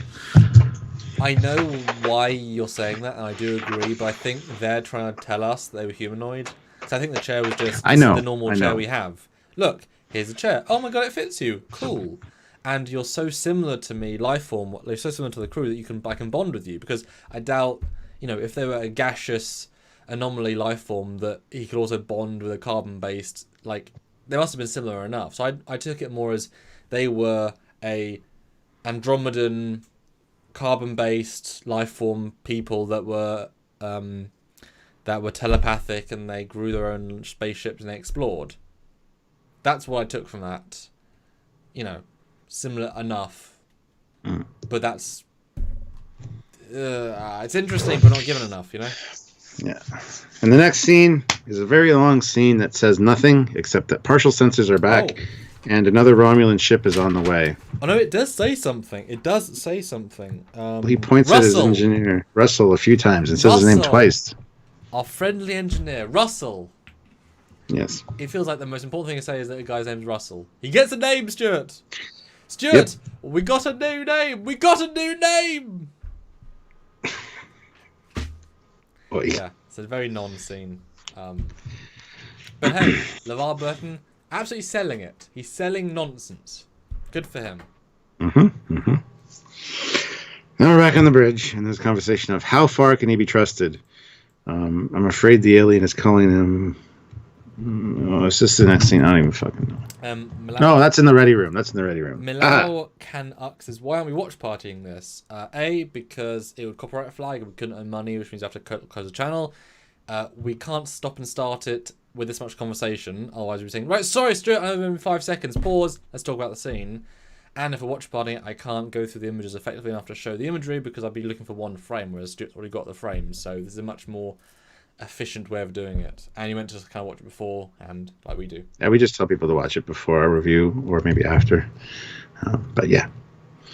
So yeah, in the ready room, how far can he be trusted? I'm afraid the alien is calling to him. We will lose him to it. His motives seem untrustworthy. Or could be untrustworthy. We don't know whether we can trust him when he gets over there. And Data's like, well, I will go with him, sir.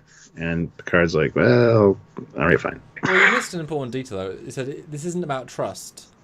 It's not that he can't be trusted. It's his, yeah. He doesn't want malice. He doesn't want to be bad to us. This isn't the point. It's his judgment. Yeah, well, and he sees the greater good as being... If he thinks the greater good is this, he will go for that because he wants to be good to people, but he hasn't always got the clearest vision of what is or isn't the greater good.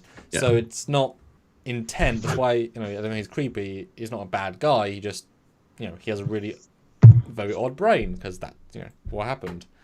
Um, and It's just yeah. It's not his intentions they're questioning; it's his judgment and his ability to follow through. Yeah. So Data's like, I'll go and remind him of his duty to both Tin Man and to us. I'll be the bridge between the two. Yes. Because he's humanoid with Federation, and yet he's also different, like Tin Man. So I love that link. And different like me.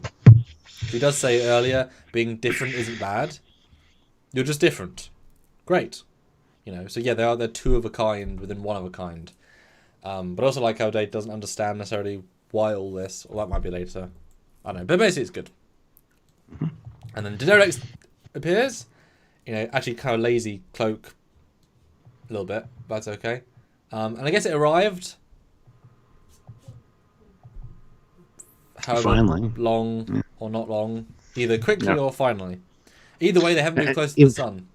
Oh, even a line of dialogue saying that, it got here early. Or something. But like I said, they detected the echo, so we know they were burning their warp coils as well at a certain point. But I don't like the fact they say got no impulse here and no warp. I would like to have seen not to have the warp coils online because the ship looks flawless, even though its biggest systems don't work. Even the impulse engine's lit up. Yeah, I know. And obviously they could still be on and not functioning, but come on. Just, you do it often enough. Just deactivate, it's a separate lighting pass. Just don't include that pass in the edit. Small thing. Olivia Julius, $2. The Romulan is a northerner. Is he? Yeah, I guess he is. So anyway, yes, the Romulan shows up, and your presence here is a violation of the Romulan space. You will leave immediately. And Picard's like, well, we're just here doing scientific research. Would you care to participate? Well, not just that. He starts off by saying, oh, hey, I'd love to see your documents to why this is your space first, but also we'll science together. Yeah. It's like saying, yeah, you can say we don't, yours. yeah. We don't quite understand your claim of, anyway. What do you think about this guy as a Romulan? No issue with him. I like that he's more serious than we get from some of the Romulans later in the series, but he's a genuine threat. Yeah, I have zero memory of him. He is the most forgettable, uninteresting. I expected Tomalak to show up on the screen, honestly. Or even like Ducat, pre-Ducat guy. Like, he has zero personality. He's so boring. Like, he's just, I'm here to be talking. Give us a little bit of character, please. I would edit him right out. Like, he's super. Like, he's not bad. He's just completely nothing. But he goes on to say, we know of the destruction of our other ship, and we seek the right of vengeance. So they're going after... They didn't blame Picard. Normally they blame Picard for whatever reason. Yeah, well, Federation, right? Yeah, exactly. Yeah, and Picard's kind of smirkiness at some of these during some of this conversation is nice. Yeah. He's politicking. Yes. And guys, we're at the final stretch now, so if you want to put in a super chat, that'd be great. We had a couple of good ones, but obviously it slowed down a bit. So guys, hey, we'd love to get another $45 before the end. That'd be great. A few fives, that'd be cool. We've got 123 watching, 122 likes, which is great. If we can get 150 likes, that would be nice. Hit like if you haven't. Yes. So they decide they're going to send Tam and Data over somehow. I'm not sure how they've been past the Romulan ship, closer to a sun, because they're very close to a sun. Didn't like this bit. Olivia, $2. Hashtag Picard fertilizer. Yeah, it is some bullshit. Them beaming over there. I would have honestly preferred if Tam had said, yes, he's calling me, and he says we can go now. Oh, head to the transform. Not necessary. And he just snaps his finger, and they both beam away in their own way. That would have been much more logical. But whatever. Tam talks to Tintin and puts in $2. Ketchup chips are delicious. Yummy, yummy, yum, yum. Yes, she got her ketchup chips from Canada and she loves them. Glad you love them, Jill. I'm not really a fan because they taste too much like ketchup. They don't really. Well, I think you'd like them, but whatever. I like a multi-dimensional chip and not just like. Cause I don't. Well, then you'd love all dressed. What's that? All dressed chips. They basically have all of the chip flavors on it: sour cream and onion, barbecue, ketchup, salt and vinegar. They're very, very cocktail? good. What's that? Prawn cocktail? No. I don't like that flavor, but it's like one of the standards. So That doesn't even exist here, so no. yeah, all flavors don't exist here. So well, Tommy just a little bit, Okasan 20. Not sure what that is, but thank you very much. Swedish krona, yes. Krona, yeah. Thank you. And Olivia Julius, $2. New 2020 Ford Mustang is the best car ever. She's just saying what she's thinking. I didn't realize she was so dense. Let's take a look at this. Looks like a car to me. Looks like a Transformers car from one of the films. Okay. Looks like a very normal car. Let's get back on track. So what do you think of these sets then, Stuart? Just read. I mean, I was gonna say they just redid the cave settings, but didn't though. I know. But they had like the ribs, yeah, like, ribbing along, and it's ribbed for their pleasure. It does look like a vagina a little bit. That's why they light it darker, especially with the red lighting. It's not great, and they're kind of humming in the background. It's not great, but that's organic though, isn't it? I guess. I wouldn't want to live there. David Anderson, $5. Enjoying the content. Thank you both. Well, thank you, David. We appreciate that. You. And the Florian, $10. Thanks. How are we listening to someone digest pizza as Gum 2's ambient sound? Or we are now listening to. Yeah, they used a microphone to. I forget who it was that ate the pizza, but the sound of the digestion. Yeah. Yeah. That's Olivia Julius, great. $2. Place random info here. Yeah, pretty much. And Devereaux says Farscape did it better. Yes, Farscape did it much better. Moira's infinitely better set, but that was obviously a hero set with full budget, not of the week. I like the corridors more than the main set. I'll give him that because it makes total sense. Like you say, oh yeah, obviously, Oh, but yeah, he gets basically a mind quake in a sense. All the information because Gomtu's like, "Hey, you're finally here. Let's chat." He's like, "Oh no, too loud, too much." But then Data tries to leave and he's got shields up, Captain. It was trying to give him a lifetime experiences at once. Yes. But he eventually gets used to it, and Gomtu slows down, and they're having a nicer chat, and they try and beam out, but it does not. Well, they try to detect them because shields have gone up. Oh dear. They lost the transporter lock. Aliens bringing up a shield. The Romulans' weapons are to full power now. Yes, they zoom over to try and destroy them. Yes. Why did he put his hand in a wall? Why did he put his hand in a wall? Why I don't know. Maybe it's talking to him and it said, "Here, feel the wall. It's cool." I love how Data touches it and it's just solid. So it only interacts with organics, or just because it likes him. It's hard to say, but I thought that was an interest. I wish it was explored and explained a bit more, but I mean, yeah, I don't know. I think it's showing that the ship is reconfigurable, like it can be whatever he needs it to be, because it's I don't know. Yeah, it's definitely changeable. But then they get to the main room with somewhat awkward doors that open. They didn't put as much money into the door sliding mechanism, but so and they walk in with amazement, and you're right, it just feels so much like I think this is the one especially you think, oh, that's just the cave set. It looks exactly like the cave set. But then as they go up, you realize, oh no, it's a custom, made of the same materials. And it's like, it's still really boring. For whatever reason, it doesn't look good. It doesn't. I know it's alien and sci-fi, but there's only better alien sci-fi organic ships. Especially considering it's organic, yes, but it's also been bred and reconfigured for service with people. And yet, you know what I mean? Yeah, but there's nobody there for it to create whatever they need, so it's gone back to just being a blank slate, essentially. Yeah, but it could have been not that, and been more interesting. So. But yeah, during this walk and talk with Data, he's talking about the crew, how when Gum2 lost the crew, it had no reason to exist. And then the question comes up: is that the purpose of existence, to care for someone? Could be. And Dave says, I'm off to the chipper when this is over. It's chippy. Chip is not a word. Chippy. Um,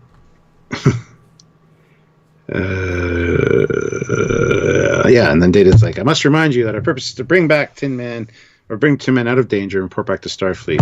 And he's like, I'm not returning. Mm-hmm. It unfortunately, it's super predictable that he says that. Like, beyond predictable. Even the way he says it is like, yeah, we all knew. You know? Mm-hmm. Yeah. What do you think of the chair, the inflating chair? Cheap effect. Doesn't look great. Looks like the little thing that Baby Yoda's in. Nice. But we get the view screen. We get he's finally at peace. Which I also got the small sense that Tin Man can actively is advanced enough to shield the outer hull from any other psychic signals, so he can block off the Romans and the Federation ship, and there's nothing. There's no waves of mental energy coming to him, which is what I took from, because the Romans are obviously very close and about to fire, so presumably he could hear them at least a little bit. I love how the Romans like, back off or we'll destroy you as well. Picard's like, we will protect that all of that life form, essentially. And then we find out that the diameter of the star has decreased by 100,000 kilometers. So pretty massive. It's going to go soon. But because it went from being several days, we're fine, to today, possibly, right now, possibly. Or is Tin Man doing something? Because I got the way they said that, it's lost that much diameter. It feels like in the last 2 minutes. I got the sense that maybe it had sent out something to cause the destruction quicker, to end the situation quicker. Maybe. Because it's obviously beyond advanced. That's just what I got from that, how abrupt that suddenly is. 'Cause it comes out of nowhere, you know.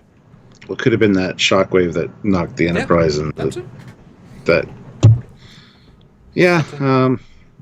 So all the voices are silent. Only Tin Man speaks to me now. This is where I belong. And then the ships get knocked out. And for some reason, it's a different wave, though. I appreciate it wasn't just the same death wave. They made 2 effects. I appreciate that. Yeah, I love how they spin through space and they're kind of walking around the bridge. Yeah, that was so fun. And I wrote down thrown 3.8 billion kilometers. I'm wondering if that's right. That seems too much. Yeah. 3.8 billion kilometers. Well, kilometers not. I was waiting for them to say light years and be like, holy shit. But is that even a light year? Like, you should still. No, that's a good question. I don't know. I mean, they can still see the sun. You can't see in the CG shot because it's the same miniature shot, but they can still see the star, or at least they still see the shockwave. So it's far. Basically, it's as far away for the explosion, but they're in the same star system still. It's not that far. Okay. Although, isn't it weird that, again, the Gometer is right next to the sun, and even the wave, like, I know it's a limited digital effects, but the perspective is all really shit in this. Because look, the ships are both far, really far, but not. Yeah, the shockwave is literally from the center of the sun, which it wouldn't be, because it's not that close. It just doesn't work. I don't think it's quite from the center. I think Gum2's pretty close to the sun, so it looks like it's in the center. You know what I mean? The sun should be over there, and it should be here, and then waving, like it was earlier. Just weird that it's right from the center. Almost implying that the ship then went towards the sun even further. I don't know. But hey, at least they don't need to warp away, because they, saved that it goes kablooey. You can still see the star. And then you get this Data. He's dead via supernova. They have been joined, Data says. Yes, because he beams in after the supernova, so I'm guessing Gom2 survived the supernova, or warped away, or transwarped away, or became an energy being like Vija, because the timing is really weird. It should be like it should be like Nemesis, where beam. You hear the beam, you see the beam, then explodes while everyone's looking the wrong way, rather than because if the Centaur exploded first and then he beams in, you're thinking, how? But it's already exploded, Not the best edit, but that's okay.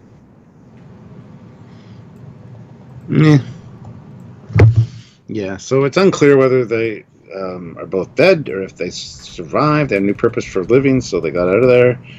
But Troy talks to Data, and he's like, he wanted everybody to know that he'd found peace, especially you. He wanted you to understand that he was finally at peace, and then Data has a really nice line. When I return to the Enterprise, I realize that this is where I belong. Aww. You almost get the sense the way the Day's like, or Troy says, you understood that, like you can feel that. You almost got the sense that just like Q can give him sort of emotions for a second, that Gonto is so smart that he was able to like infuse Data with a thank you emotion, like understanding. I almost got that sense, the way it's kind of played for, you understood Data? Yes, I felt that, but you can't feel. But I understood, well, how do you know what I mean? Also, just for clarity, 3.8 billion kilometers is 0.0004 light years. Okay. So not very far at all. Okay, I thought when I put billion, I was supposed to be million, but it's all right. It's all right. It's cool. Explodey distance, or non-explode, I should say non-explode distance. But yeah, ends with a cute little cuddle, and Brent absolutely smiling. It's a great shot, actually. The last one. Super unusual. And so ends the story of Tin Man. We don't know what happened to him. Never seen again. Never talked about again. Super unknown. Okay, there's the end. Yep, that's it. That's all, folks. So, guys, final super chats, like to see $30 by the end if we can, and I'm gonna say 25 more likes. That's my hope. And don't forget to put in, your super chat scores. I'll read those, and the non-super chat scores he will read in the chat. Yes. But we're going to talk about our final impressions now and our scores. So, like I said, there's a lot that you think, if you got a synopsis of this episode, you'd be like, oh wow, it's going to be awesome. The Romulans, a brand new alien ship, which is actually a life form. There's some really interesting stuff here, but as I said at the beginning, at the end of the day, when the episode's over, like while you're in the episode, it's like, all right, not too bad. But at the end, you realize, especially now after reviewing it, there's a lot of time issues. How much time passed? Some of the editing choices seem like they just shifted things around in post editing. A lack of polish. Yeah. Well, actually, lack of connective tissue, I think, would be good too. But yeah, it feels like a little bit of a muddled mess. Like there's a really good story and episode here if it would have been filmed and edited a little bit differently, and a few lines of dialogue added to explain a few things, and show the passage of time better. So would have been better as a two-parter. Oh, for Christ's sakes. That's the go-to now. I was serious until this one. So, I mean, I can see why I don't like it. At the same time, it's got so many cool elements that make Star Trek a good Star Trek. It's also a very TOS episode. Like, this could be absolutely TOS. Alien life form, super alien. Place Data with Spock. Yeah. Oh yeah, even more so, especially with double telepathy. And there's also a few musical cues that are very TOS. Only a couple. The soundtrack for this was quite intense compared to most other ones. It has a very unique soundtrack for this episode. That's one thing I wanted to point. I noticed within the first minute and a half that I wanted to make a note of, and I completely forgot. But yeah, the soundtrack was quite different for this one. So actually, I wouldn't be surprised if this was the last remaining Phase 2 episode script. Like it just feels like it could be, you know, without obviously Picard, without Kirk getting anything to do. So it would have been the side characters one, but yeah. Well, so as for my scores, for season 3 of TNG, I'm going to have to give it a 6.5 out of 10. Just based on the really cool elements that are there, but it wasn't a good piece. For all of TNG, it's going to have to be down a little bit. It's going to have to be a 3.5. Not super memorable, not super enjoyable, and yeah, there are worse episodes. But it's funny you say, again, not super memorable, but if I said Tin Man, you'd know exactly what episode it was. All I would picture is this goddamn thumbnail. That's all I think of every time I hear this episode. I have to focus and remember about Tam, and I never remember the Romulans being a thing in it. That's weird. That's so strange to me. I think you say that everything comes in. Oh, and this episode was the first one to have its music composed by Jay Chataway, who was a massive DS9, the main DS9 person. Oh wow! So yeah, this is a big, big start of the new audio guy. So for me, yeah, memorable episode because it's names in the it's like if Yes's Enterprise was called Enterprise C Battle or Enterprise C Time Jump. It's like, oh yeah, there's no memory loss there. I think the guy's acting is really, really good. Actually, he's basically especially when you compare it to the two other times we've had this sort of male character. Season 1 with both the add-ons. Season 1 we had the guy that is actually in love with the lady from the disease ship. The other guy falls massively flat. You know what I mean? He doesn't work very well. And then the sex offender guy who basically gets her into bed instantly by using telepathy powers and stuff. Again, he doesn't work. This guy's acting and kind of personalization works really, really well to me anyway. So I think he, as the pin that holds it together, he is keeping it together for a lot of the time until the story starts to take the back seat in complexity and interest. It's like they had this much story. Actually, no, it is. They had this much story, and they burned through this much in the first half. They used this much in the next fourth, this much in the fifth, and then this much at the end. So it's like very disjointed for how much story they tell. And the Romulan's not very good, although he should have been. The prop was good, but it wasn't very well used. She needed some scale stuff, needed some cool other stuff there. Better set design would have been nice, but I get why. That's fine. It's like you said, a good idea. Some strong elements, but doesn't come together particularly well. But it's definitely memorable, but it's not memorable for its successes, It's memorable for its trying. And in this season, bad season to be in. This season, 4.5. I mean, maybe 4, between 4 and 5 for this season, because it's just like, if this was season 2, probably like a 7. Mm-hmm. Absolutely. But this season, no, it's not good for this season. All of TNG, it's probably higher, probably a 5-ish. Like, it's not in the bad set. You know what I mean? Like, it's not, 4 implies it's not good. It's not good, it's just okay. It's not bad, but it's not good. Well, 4 doesn't imply that it's not good. 4 implies that it barely. Oh, it's below average. It's like getting a 65%. Yeah. Well, it's getting a 40%. I mean, 40%. I know, but you can't.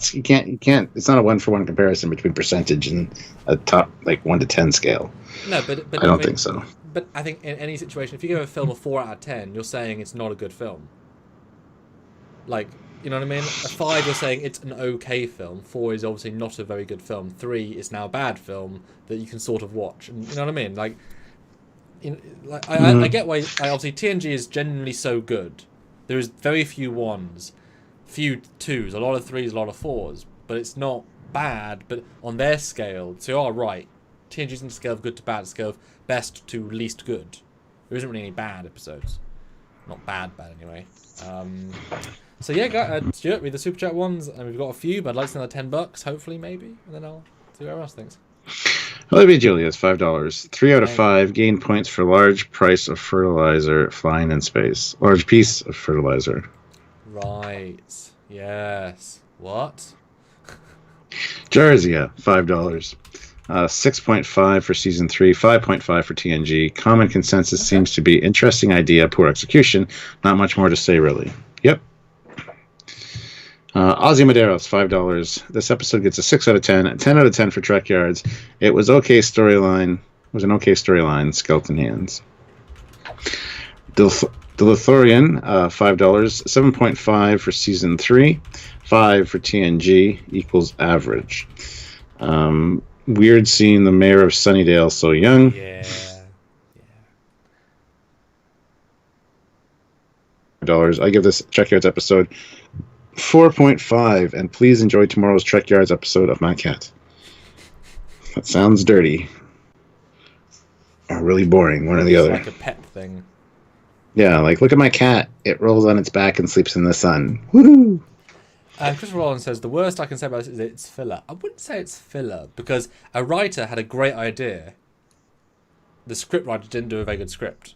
Well, didn't do a good story in the script. Like, he's obviously better at character stuff than sci-fi. We've often had ones where the sci-fi is really good, but the characters don't mean much. Or the characters are really good, the sci-fi doesn't mean much. This definitely isn't filler, but it's the wrong people work together. This is the script needed to be redone a few more passes at least, and the direction needed to be more dynamic. And the editing needed to also be like, I think it was all done and filmed, and they're like, God damn it, this is awful. There's like all this talk, and then a lot of action right at the end. We need to space it out. Let's move that scene here. Let's do this. And it's just like, oh, good God. That's what happens to all the movies these days, because they all get new directors, they get rewritten, and Discovery Season 1. God, yeah. Yeah, it's an episode of poor balance, but again, there's so many good speeches, good dialogue scenes. So the people stuff is good. It's just the story execution written is not good. Yeah, it's a you can't be good at everything. I'd love to talk to Rick or Doug about this episode and see what their take on it is. Yeah, what are their sort of memories? Because if it was rushed into production, if it was rushed to finalize, I wouldn't necessarily. I don't think it's rushed. I bet this is a thing that was better on the page than it was on screen. You know, they see this alien spaceship unlike anything we've seen before. They beam on board this amazing set with organic components, and you cut and it's just the rock set that they've added some curves to. You know what I mean? Better on script, I think. Right, is that all the super chat scores? Okay, let me jump back then and see. What did I give this game? Just to remind myself what I said. 4.5 and then 5. Yeah.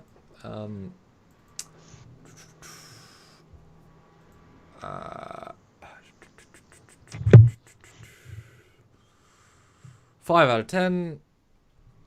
4 out of 10. 5.5 out of 10. 7 out of 10. 5.5. 6.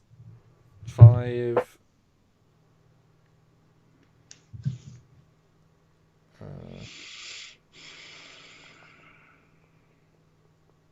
Not that many scores coming in, actually.